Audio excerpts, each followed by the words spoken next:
what's the latest on treating depression with the spice saffron? Years ago, I covered this head-to-head comparison of saffron versus Prozac for the treatment of depression. It seemed to work just as well. And in the years since, there's been 5 other studies that found that saffron beat out placebo or rival antidepressant medication. It may leave you ready since it alone beat out placebo as an adjunct treatment, significantly decreasing symptoms of depression, symptoms of anxiety, and general psychological distress. Perhaps in its antioxidant role for free radical-induced damage within the brain. The amount of prozac used equals to about a half teaspoon a day. If the spice works as well as the drugs, one could argue that the spice wins, since it doesn't cause sexual dysfunction in the majority of men and women alike.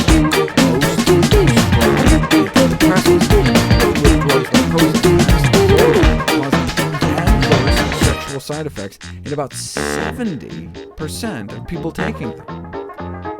Physicians not only significantly underestimate the occurrence of side effects, they tend to underrate how much they impact the lives of their patients.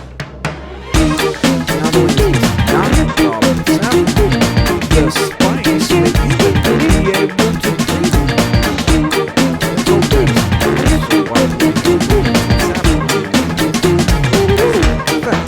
So men with Prozac-induced sexual impairment were randomized to saffron or placebo for a month.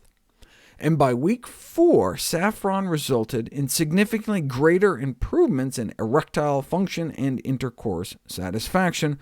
More than half of the men in the saffron group regained normal function. They conclude that saffron is an efficacious treatment for Prozac-related erectile dysfunction, and female sexual dysfunction as well.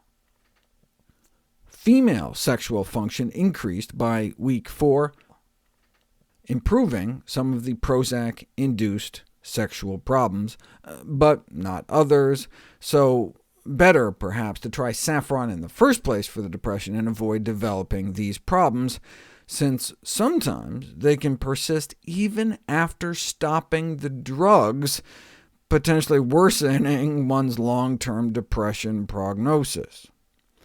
This includes unusual side effects such as genital anesthesia, where you literally lose sensation. It can happen in men and women. More rarely, antidepressants can induce a condition called restless genital syndrome. You've heard of restless leg syndrome? Well, this is restless between the legs syndrome. These PSSDs, these post-SSRI sexual dysfunctions, meaning dysfunction that appear or persist after stopping taking these antidepressants, can be so serious that prescribing physicians should mention the danger of, for example, the risk of genital anesthesia for every patient prior to starting them on these drugs. If you're on one of these drugs, did your doctor warn you about that?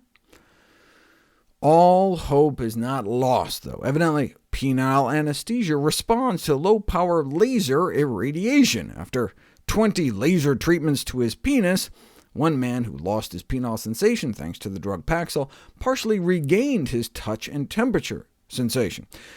However, he still couldn't perform to his girlfriend's satisfaction, and she ended up evidently leaving him over it, which probably didn't help his mood any. But before you feel too bad for him, compare a little penile light therapy to clitoridectomy, clitoris removal surgery,